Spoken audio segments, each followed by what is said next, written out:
আসসালামু আলাইকুম। আমি এখন দেখাবো আপনাদের কিভাবে আপনারা সৌদি আরবে মোবাইল সিমে এক্সভিপিএন এবং পটেটো ভিপিএন দিয়ে ফ্রি ইন্টারনেট ব্যবহার করবেন। তো এখন আমি আপনাদের দেখাবো কিভাবে পটেটো ভিপিএন সেটিং করবেন। তো পটেটো ভিপিএন আপনার কানেক্ট করতে গেলে একটা ইউজার পাসওয়ার্ড প্রয়োজন। তো ইউজার পাসওয়ার্ডটা কোথায় পাবেন? আপনারা যদি ইউজার পাসওয়ার্ড নিতে চান আমার এই হোয়াটসঅ্যাপ নাম্বারে যোগাযোগ করবেন। তো এটা হচ্ছে ইউজার নেম, আমি ইমেলটাকে কপি করলাম, কপি করার পরে পটেটো ভিপিএনে পটেটো ভিপিএনে চলে যাবেন, প্লে স্টোরে পেয়ে যাবেন, ওখান থেকে ইনস্টল করে নেবেন। ইনস্টল করে নেওয়ার পরে আমি আবার গোড়ায় থেকে দেখাচ্ছি। এই যে পটেটো ভিপিএনে যে সাইন ইন অপশন আছে, এই যে থ্রি ডট আছে, থ্রি ডটে চাপ দিয়ে যে সাইন ইন পাবেন, সাইন ইনে যাবেন। ঠিক আছে, সাইন ইনে যাওয়ার পরে এখানে ইমেলটা দিয়ে দেবেন, আপনার যে ইমেলটি কিনবেন। তারপর পাসওয়ার্ড হচ্ছে এটা কপি করে নিলাম, পাসওয়ার্ড হচ্ছে এই নিচে বসাই দিলাম। তারপর এই যে সাইন ইন হয়ে গেল, পাসওয়ার্ড সেভ করে নেবেন।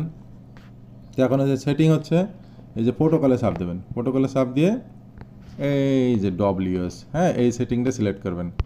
এই সেটিং সিলেক্ট করে এবার কানেক্ট দেবেন। এই যে আলু মতো চিহ্নতা আছে পটেটো, এখানে সেভ দেবেন, কানেক্ট হয়ে গেছে, দেখেন ভিপিএন কানেক্ট হয়ে গেছে। তো এই সেটিংয়ে আপনারা কানেক্ট করে সৌদি আরবে আনলিমিটেড ইন্টারনেট ব্যবহার করতে পারবেন। এখানে দেখেন কতগুলো সার্ভার আছে, অসংখ্য সার্ভার আপনি গুইনে শেষ করতে পারবেন না। মানে এখন বর্তমানে পটেটো ভিপিএনটা সেই স্পিরিটে চলতেছে, সার্ভার দেখেন ফুরাইতেছে না। তো এখন আপনারা পটেটো ভিপিএনটা যে কোনো একটা সার্ভার সিলেক্ট করে আপনারা কানেক্ট করবেন। ঠিক আছে, আপনারা বেস্ট হয় এই যে প্রথম কার্ডটা, ঠিক আছে, ফার্স্টার সার্ভার, এটা দিয়ে কানেক্ট করবেন।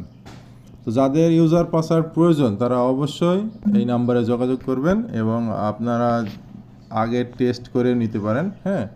আপনাদের পিন কিনতে টাকা লাগবে না, আগে টেস্ট করবেন, তারপরে পিন নেবেন। এই যে এখানে আপনারা মেয়াদ দেখতে পাবেন, আপনারা এইখান থেকে সাইন আউট করতে পারবেন। আর আপনারা ভুলেও যেন এই ডিলিট অ্যাকাউন্টে চাপ দেবেন না, তাহলে আপনার অ্যাকাউন্টটা ডিলিট হয়ে যাবে। ঠিক আছে, তো যাদের এক্স ভিপিএন সম্বন্ধে বা পটেটো ভিপিএন সম্বন্ধে কিছু জানার থাকলে আমাকে অবশ্যই মেসেজ করবেন। ধন্যবাদ সবাইকে।